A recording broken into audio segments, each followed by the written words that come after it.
Seattle Seahawks news, we have a couple veterans being released this morning. While it hasn't been released as part of a press statement yet, the Seahawks have a couple photos of players with thank you notes. The first, Dre Jones. Thank you, Dre Jones. I'm taking that as the Seahawks releasing Dre Jones. A second, thank you, George Fant.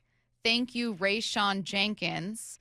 And then those are coming in right now. So we'll see if there's another. Thank you, Robertson-Harris.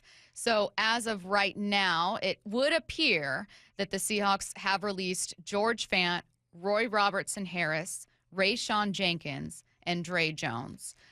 Bump, I can't say these are especially shocking. We all expected some veteran cuts, particularly Dre. But your first reaction to this news before I send you a couple questions. Yeah, we knew moves were going to be made, and these are names that we talked about. Dre Jones. You know what? We didn't talk about George Fant, but we're not surprised that the move was being made. George Fant was brought here in case of emergency. A guy who can play tackle, who can play guard. He can probably play center if he wanted to. He's reported eligible in his past tenure here as a eligible receiver or lineman down the field, whatever you want to call it. So he was versatile. He was a guy that you can plug in if you really needed him, but not a guy that you felt like they were going to depend on. Rayshawn Jenkins, we felt like this was going to happen, and the Hawks gave him permission to go seek out a trade. You and I felt like there's probably no one who's going to trade for them. They're going to wait for the Hawks to release him and then pick him up. Still a good football player, can get the job done. Dre Jones, this was a guy who was probably the most disappointing when it comes to the Seahawks signing because you signed him. This is the biggest, free agent acquisition that they've had under John Schneider. And while he was over there with the Denver Broncos, he had years of 6.5 sacks, 5.5, 6.5. And you come here in Seattle and he doesn't have the production that you thought he would have. 4.5 sacks in 2023, 4 sacks in 2024. And when it comes to TFLs, he did have highs in TFLs, quarterback hits, 12-13. TFLs, he had 5 and 7. He had 9 and 7 over there in Denver. And Dre was a versatile type of player, can play on the edge, can also play inside. But I think with the development of these edge rushers and Derek Hall, we'll see if Uchenna Nwosu will get his deal done, Boye Mafe, and then the emergence of Byron Murphy. We're still waiting to see if Cam Young's going to be a guy they can depend on out of Mississippi State a couple years ago. It just felt like you could probably get more for less at that position.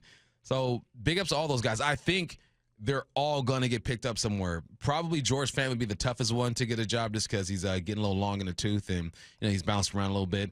But these guys are going to get opportunities to play elsewhere. If you're just now joining us, the Seahawks have released George Fant, Rayshawn Jenkins, Robertson-Harris, and Dre Jones. According to Bob Condotta of the Seattle Times, those moves save just over $26 million against the cap. The Seahawks were in a bit of a tough cap situation. I'm going to focus on the Dre Jones one, which is the most interesting release, even though it was one we were expecting. You mentioned Dre Jones being the most expensive free agent signing ever for the Seahawks, ever under John Schneider. Do you think that experiment failing sounds dramatic, but that experiment failing in any way discourages them from being aggressive again in free agency? No, I don't think so, because I think when you grab Dre Jones, he was coming off of a good season. You can't predict what a person is going to do. You can look at their past, their resume, their film, and imagine them being inserted into your offense and your defense and hoping that your projections are going to be correct.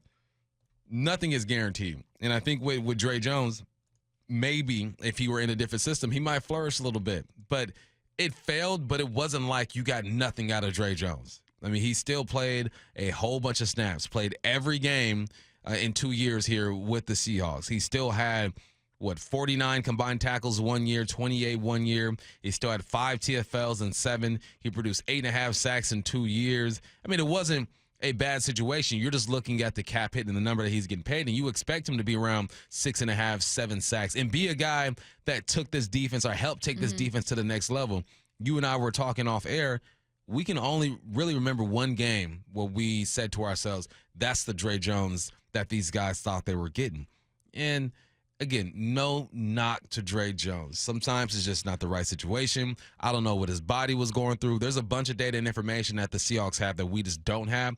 But when you just look at it from the surface, he just wasn't put enough out there for the number. What was he getting, like $17 million a year or something like that? You getting $17 million? We need about 6.5, 7 sacks and about 12 to 13 TFLs. I'm always feeling bad for guys in this league losing their job. For every single dude, it's your dream. You work every single day at it, and I'm sure it hurts to be released.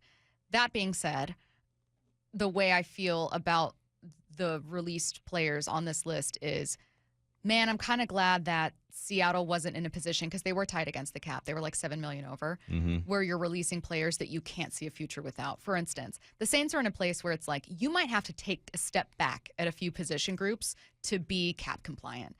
The Seahawks needed to make some roster moves, but I would be more bothered if they couldn't extend Charles Cross or pick up a fifth-year option, do whatever it is, couldn't afford to keep someone they needed on the roster because of cap things. Yeah. These are people where I'm like, man, best of luck to these guys, but I like the positions that they're vacating. I still like that defensive front seven. Yep. I still like that safety group. And then when you look at Robertson-Harris, he was brought over just to help out a spot that they felt like they needed more depth at. Roy Robertson wasn't brought here to save the day. He was a guy that was going to hit a stopgap. All right, let's stop the bleeding for a little bit and help us try to figure some things out. So this is what happens when a head coach who is a defensive guy understands exactly what he wants. Out of what the four guys being released right now, we got a safety, we got a D-line, we got a D-lineman, and then you have an offensive guy on that offensive line. Mm-hmm. It all makes sense. You know you need to get deeper and younger at the offensive line position. You clear up a little bit of space. I'm not sure what George Fant's cap hit was going to be. You understand that Kobe Bryant is your safety at this point. Rayshawn Jenkins, we no longer need a veteran. Maybe go get a young guy to kind of back up a Kobe Bryant or Julian Love. Draymond Jones on that defensive line, you probably don't fit the scheme in the type of player that we need at that position. Then Roy Robertson was just brought here. I guarantee Roy didn't buy a house. He didn't invest deeply into the community. He's a veteran. He knew, like, all right, I'm probably here for a year and then I'll be somewhere else.